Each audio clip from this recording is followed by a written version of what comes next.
Hello बच्चों, कैसे हैं आप सभी। आई होप कि आप बहुत अच्छे होंगे। मैं वंदना गौड़ आपका स्वागत करती हूँ। और अभी तक हमने देखा था कि वर्णमाला किसे कहते हैं। तो वर्णों के व्यवस्थित समूह को हम वर्णमाला कहते हैं। और साथ ही हमने देखा था कि वर्ण किसे कहते हैं कि भाषा की सबसे छोटी इकाई ध्वनि होती है। और लिखित रूप में यदि आपसे पूछा जाए तो आप बताएंगे कि भाषा की सबसे छोटी इकाई क्या होती है, वर्ण होती है। साथ ही हमने देखा था कि स्वर जो होते हैं 11 प्रकार के होते हैं और व्यंजन जितने होते हैं 33 होते हैं। ये सब हमें पता ही है। अब देखते हैं, इसको डिटेल से पढ़ते हैं और डिटेल में देखते हैं कि वर्णों के कितने भेद होते हैं। तो वर्णों के भेद होते हैं आपके दो। कितने होते हैं आपके? दो प्रकार के। कौन कौन से? एक स्वर हो जाएगा, एक आपका व्यंजन हो जाएगा। सबसे पहले स्वर को डिफाइन कर लेते हैं और स्वर को देखते हैं कि स्वर उन ध्वनियों को कहते हैं जो बिना किसी अन्य वर्णों की सहायता से उच्चारित होते हैं। यानी कैसे होते हैं? वो स्वतंत्र होते हैं। कैसे होते हैं? स्वतंत्र।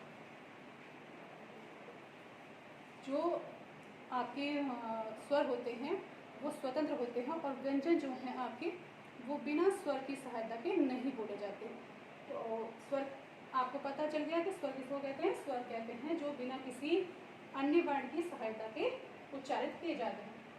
तो स्वर जो है कितने प्रकार के होते हैं आपके? 11 प्रकार के। ए, आ, छोटी ई, बड़ी ई, छोटा ऊ, बड़ा ऊ, ए से ए, आई, ओ, औ और री। यानी कि एक नोट डाल कर रखेंगे। आप देखेंगे कि लिखने के आधार पर स्वरों की संख्या कितनी होती है, आप बताएंगे 11। यदि क्वेश्चन में आपसे पूछा जाए कि स्वर कितने होते हैं तो आप बताएंगे 11। कितने होते हैं? 11। लेकिन अगर क्वेश्चन को थोड़ा सा घुमा दिया जाए और यदि पूछ लिया जाए, एग्जामिनर आपसे पूछे कि उच्चारण के आधार पर स्वरों की कितनी संख्या है तो आप बताएंगे 10। क्यों? क्योंकि ऋषि जो है ये ऋ, इसको काउंट नहीं किया गया है। ठीक है। तो यदि आपसे सीधा सीधा क्वेश्चन पूछते हैं कि स्वर कितने होते हैं तो आप बताएंगे 11। और यदि आपसे क्वेश्चन को थोड़ा सा घुमाकर पूछ लिया जाए कि उच्चारण के आधार पर स्वरों की संख्या कितनी होती है तो आप बताएंगे 10। उसके बाद आता है आपके स्वरों के प्रकार। स्वरों के प्रकार कितने प्रकार के हैं आप बताएंगे? 3 प्रकार के। कितने होते हैं? 3 प्रकार के। कौन कौन से? ह्रस्व स्वर, दीर्घ स्वर और प्लुप्त स्वर। दीर्घ स्वर को एक मात्रिक भी कहा जाता है। क्या कहा जाता है? एक मात्रिक। यदि आपसे पूछ लिया जाए कि एक मात्रिक कौन सा स्वर है तो आपको ये 3 ऑप्शन के साथ साथ एक कोई 4th ऑप्शन लगा दिया जाएगा।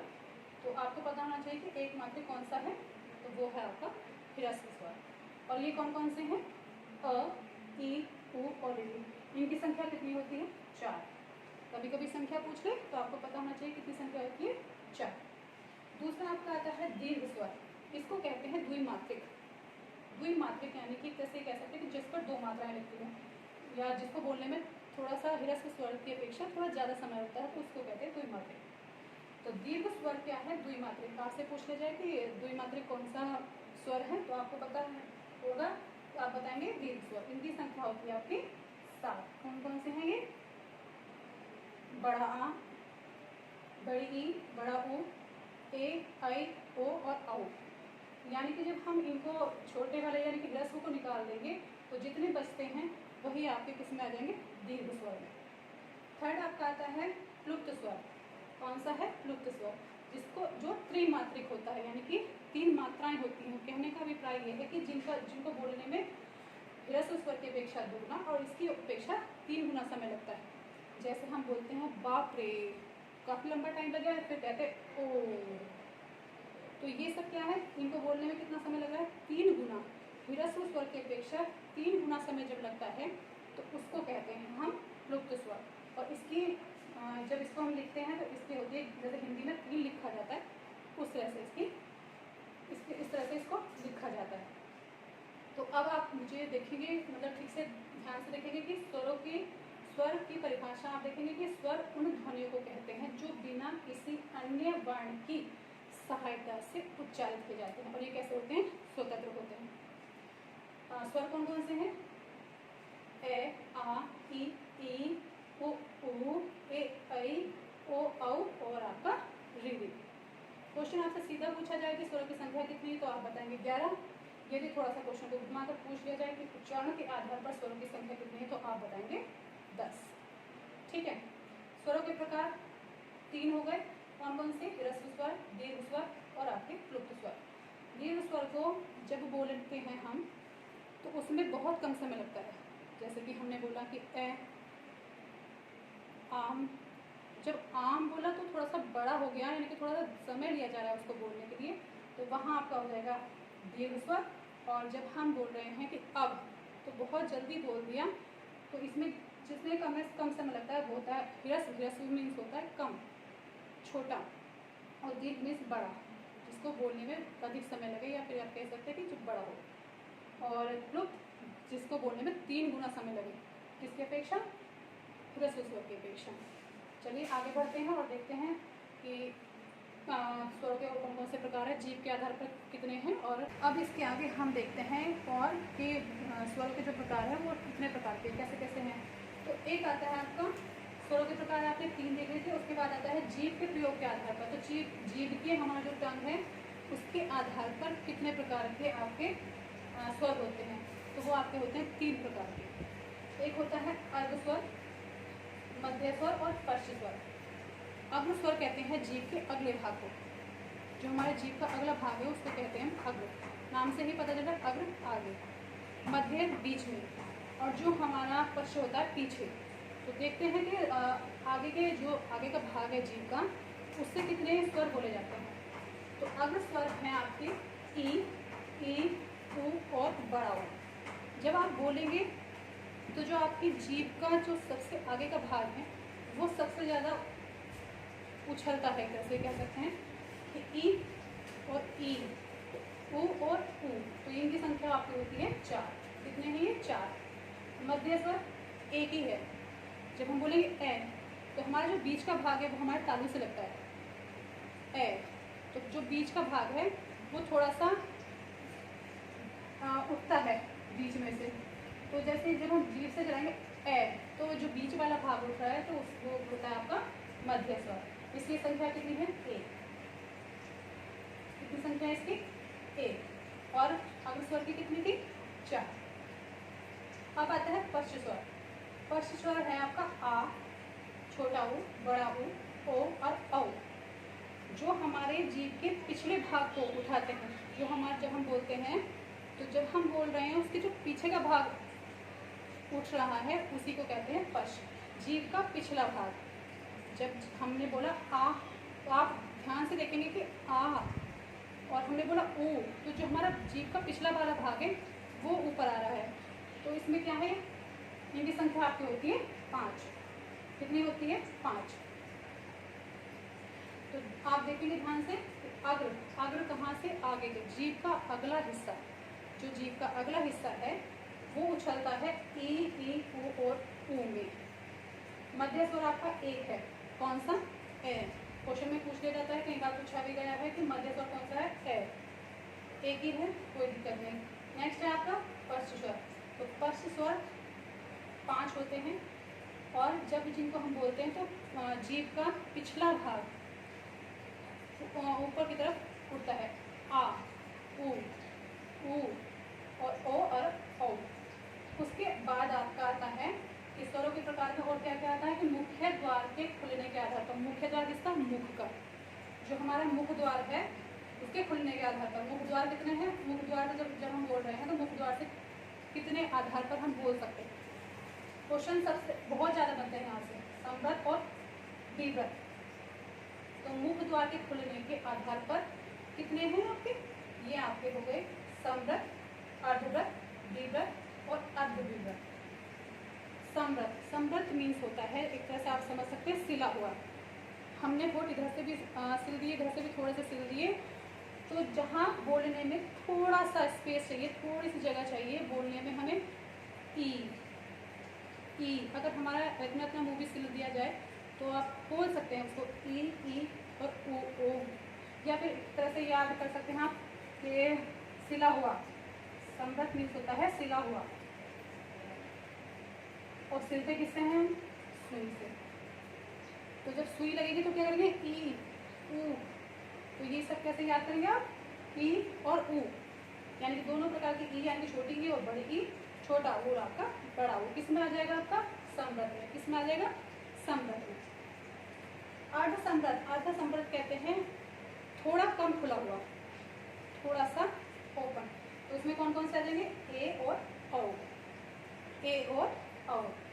दीर्घत, दीर्घत सिर्फ एक है, कौन सा? आ, जिसको बोलने में पूरा हमारा मुंह खुल जाता है, आ, तो वही क्या है आपका? दीर्घत। और अर्ध दीर्घत क्या है? जिसको बोलने में थोड़ा सा, अर्ध मीन्स आधा, दीर्घत की अपेक्षा आधा बोले, दीर्घत की अपेक्षा जितना दीर्घत में हमारा मुंह खुला है आ, उसकी अपेक्षा थोड़ा आधा खुले तो उसी को कहते हैं अर्ध दीर्घत। तो ये कौन कौन से हैं? ए और औ। कौन कौन से हैं? ए और औ। तो एक बार फिर से देख लेते हैं। जीभ के प्रयोग के आधार पर ये आपके होते हैं 3 प्रकार के, कौन कौन से? अर्ध स्वर, मध्य स्वर और आपका पश्च स्वर। अर्ध स्वर कौन से हैं? अग्र मीन्स आगे, पश्च मीन्स पीछे और मध्य मीन्स बीच में।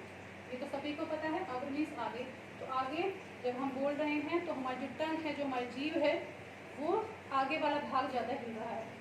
ई ऊ ऊ। आप जब ध्यान से देखेंगे, ई ऊ ऊ ऊ, जब हम बोल रहे हैं तो आगे वाली जो जीभ हमारी सबसे ज़्यादा हिल रही है, उसकी संख्या कितनी होगी आपकी? 4। मध्य स्वर आपका 1 है, कौन सा? है। और उसके बाद आता है पश्च स्वर। पश्च स्वर की संख्या होती है आपकी 5। कौन कौन सी?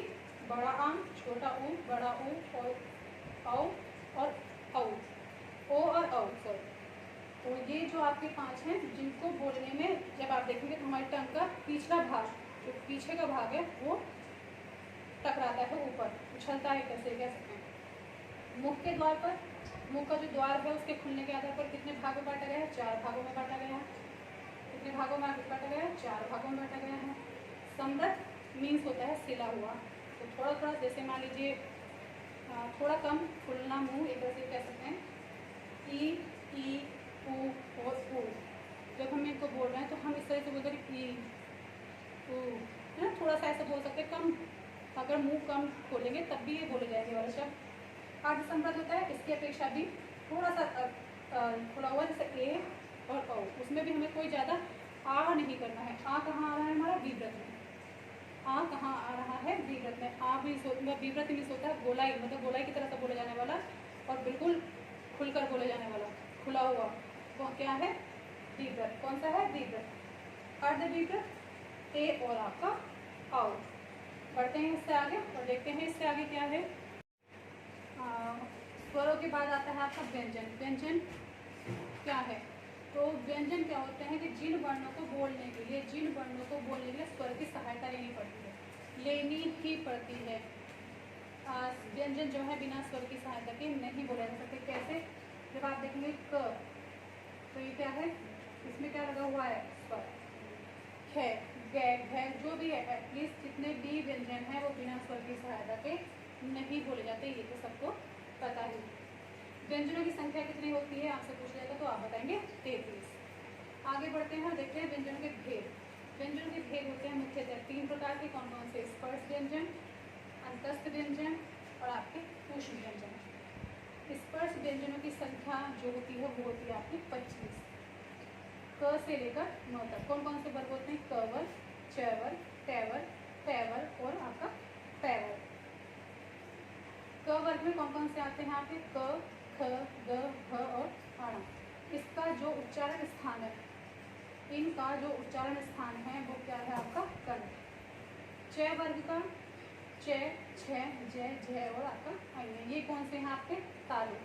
जब आप बोलेंगे क, ख, ग, घ, तो ये क्या है आपका? कंठ। तो यहाँ से आपके कंठ पर, कंठ से आवाज निकल गई, ठीक है। तो क वर्ग कहाँ से हुआ? आपका कंठ। आप ऐसे भी याद कर सकते हैं, क फिर क मीन्स कंठ और क मीन्स क वर्ग, ठीक है। आगे और देखते हैं च वर्ग। तो जब आप च वर्ग बोलेंगे, च बोलेंगे, च, छ, ज, झ, तो ये क्या हो रहा है आपके?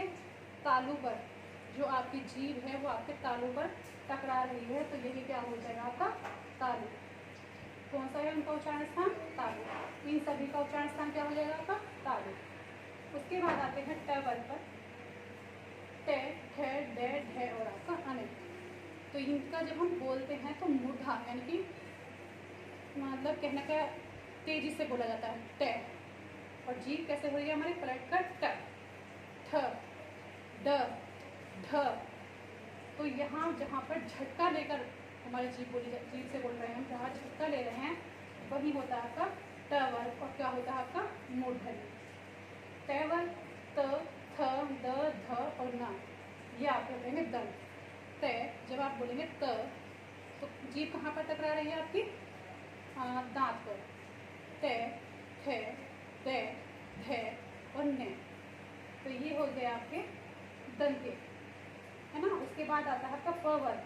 तो प वर्ग है आपका होठ का, क्योंकि इसमें क्या हो रहा है, पे, फे, वे, भे, ने। इन वर्णों को जब हम बोलेंगे तो हमारा कौन सा क्या चल, होठों में मतलब मुख पे सबसे ज़्यादा जोर किस पर दे रहे हैं हम, होठों पर। होठ सबसे ज़्यादा हमारे होठ भिड़ रहे हैं, पे, फे, बे, भे, में। तो एक बार इन्हें देखो ना, इन्हें डिटेल से भी पढ़ेंगे एक बार, हर एक मतलब प्रत्येक तो जितने भी वर्ण हैं उनको अच्छे से देखेंगे कि कंठ के साथ साथ कंठ तालव्य कौन से हैं और तालव्य के साथ दंतोष्ठी कौन से हैं, इनको भी हम डिटेल से पढ़ते चले जाएंगे जैसे जैसे हम आगे बढ़ते चले जाएंगे। फिलहाल आप देखेंगे कि स्पर्श व्यंजनों की संख्या कितनी है, कितने वर्गों में बांटा गया है। तो आप अगर यदि सीधा सीधा आपसे पूछ जाए कि स्पर्श व्यंजनों की संख्या कितनी है तो आप बताएंगे 25, तो ये हो गया आपके 25। लेकिन यदि आपसे पूछ लिया जाए कितने वर्गों में बांटा गया है तो वह है आपके 5 वर्ग। 5 वर्ग कौन कौन से हैं, कैवर, चैवर, टैवर, तैवर और आपका पैवर। ठीक है, इन वर्गों को अच्छे से देख लेंगे एक बार। और क से कंठ इस तरह से याद कर लेंगे। क से च किसका है, चवर, च बोलकर देखेंगे च, छ, तो हमारी जो टंग है वो कहाँ, तालू पर। तो इसी तरह से हम सारे देखते हुए चलेंगे। और इसके अलावा जैसे दंतोष्ठ कौन से हैं, दांतों से और होठों से दोनों को मिलकर कौन से बनाए जाते, कौन से वर्ण हैं, वो हम आगे को देखते चले जाएंगे। इसके अलावा हम देखते हैं अंतस्थ व्यंजन कौन कौन से हैं। हमारे अंतस्थ व्यंजन की संख्या होती है हमारी 4, कौन कौन से, य, ग, ल और आपका व। ऊष्म व्यंजन तीनों प्रकार के से और आपका है, इनकी संख्या भी आपकी कितनी होती है, 4। जब हम इनको बोलते हैं तो जो हमारे मुख की गर्मी है, जो मुख से हम बोलते हैं श, जो मुख की गर्मी है तो वो तेजी से के साथ घर्षण के साथ निकलती है, तो वहीं पर होता है आपका ऊष्म व्यंजन। साथ ही आपसे पूछ लिया था कि अनुनासिक स्वर व्यंजन कौन से हैं। तो प्रत्येक वर्ग के पंचमाक्षर, प्रत्येक वर्ग का पंचमाक्षर अनुनासिक होता है, क्योंकि इनको हम बिना मुख और बिना नाक के नहीं बोल सकते। न जब हम बोलेंगे तो उसमें हमारे नाक का और मुख का दोनों का ही प्रयोग होगा, जहाँ प्रत्येक वर्ग का पंचमाक्षर क्या कहलाता है आपका, अनुनासिक। क्या कहलाता है, अनुनासिक।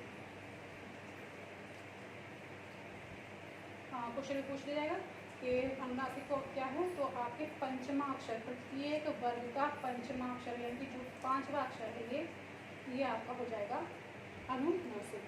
उसके बाद देखेंगे हम लुंठित वर्ग कौन से हैं, अयोगवाह कौन से हैं और साथ ही प्रकंपित कौन से हैं। इस तरह से हम देखते चले जाएंगे और मिलते हैं आपसे, आज के लिए इतना ही, मिलते हैं आपसे नेक्स्ट वीडियो के साथ। तब तक के लिए नमस्कार।